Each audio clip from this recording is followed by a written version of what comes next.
Hi, I'm Bob Taper with LearnVisualStudio.net. In this lesson, we're going to further extend the capabilities of our grouped items page, the start page in our app, by adding semantic zoom. Now, you can think of semantic zoom as yet another view of our start page. We've already looked at the various states that were managed by the View State Manager, but when it comes to the semantic zoom, it's going to be a little bit different. It's actually really easy to implement.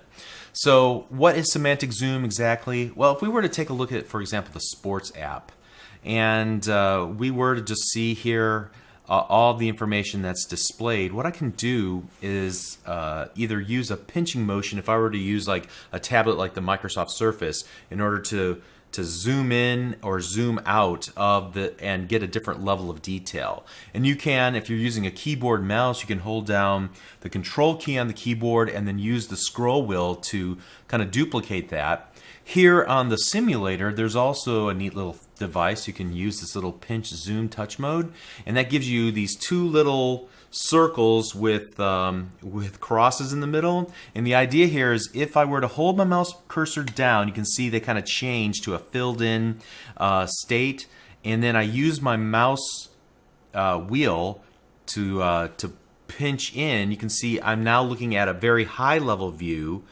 of all of the stories on the news app, or I can use the reverse and get back into a more detailed look. So I can simulate that pinching motion just using the simulator.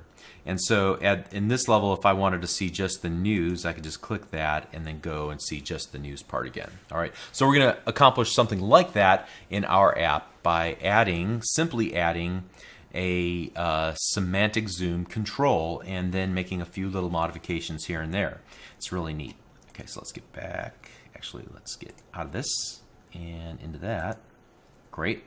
Okay, so here we are in Visual Studio on the grouped items page, and this is the only page we're going to do this for, and it makes sense to do it for this. And what we want to do is actually look at our lab. We're in Lab 2, Orientation, Snapping, and Semantic Zoom, Exercise 3, Semantic Zoom, Task number 1.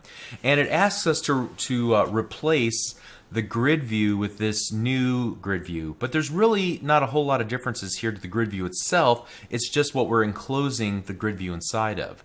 Notice that we're adding a semantic zoom, and we're setting it in grid row number 1. Okay, and then we're adding a semantic zoom.zoomed in view, and then a semantic zoomed out view where we define another grid view.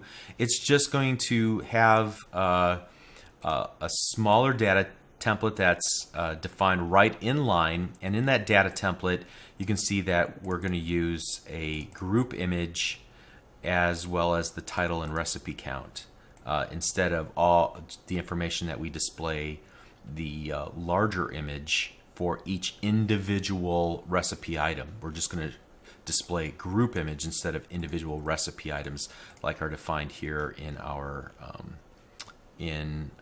grid view that we have right now with our item template. Okay, so we're just going to blow away everything that's already there.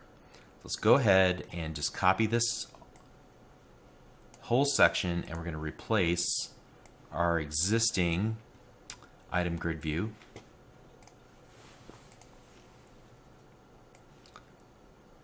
And it pains me to do this because we've looked at it so much and done so much, but you have to sometimes rip it down to build it back up again. And so there we go. All right, let's look at the instructions. All right, so near the bottom of the grouped items page, find the visual state element named Snap and add the following statements to the Snap storyboard to hide the zoomed out view whenever the app is snapped. All right, fair enough, that makes sense. So here we go. Let's just actually use the copy code, and we're looking for the visual state snapped.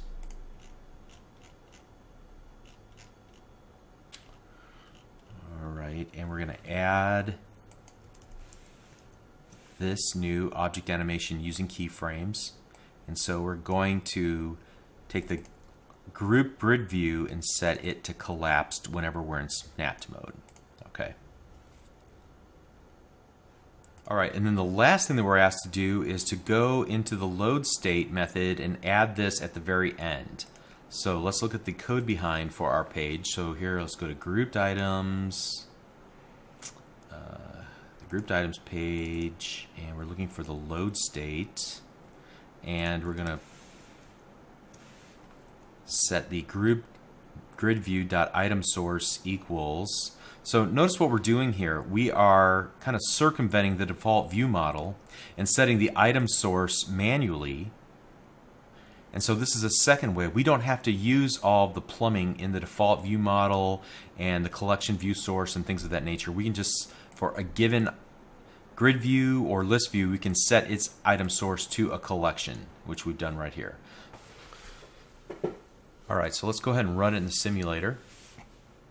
And the key to this, I think, is to have your fingers far enough away from each other. Otherwise, you're not going to get that action. You need them kind of far. And maybe not touching something here. Let's try this. There we go. Nice. Okay. I also want to point out one other thing, too. There's a little...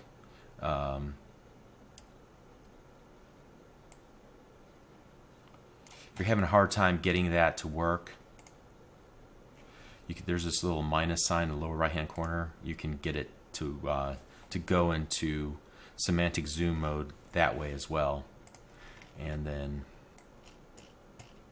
go back to the regular mode. Okay, very, very cool. And that's all we have to do. No other custom code is required to respond to the touch-based gestures on the tablet or its corresponding keyboard and mouse equivalent.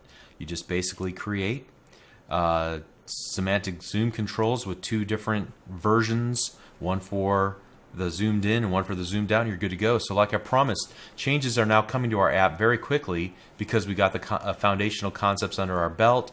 We're making these tiny changes, but they have these huge impacts on making it feel very much like a Windows 8 application. All right, so the app itself is looking good. It's responding to the user's whims. So now we want to start integrating it into the rest of Windows 8 to integrate searching and sharing, which brings us to lab number 3 in the next lesson. We'll see you there. Thank you.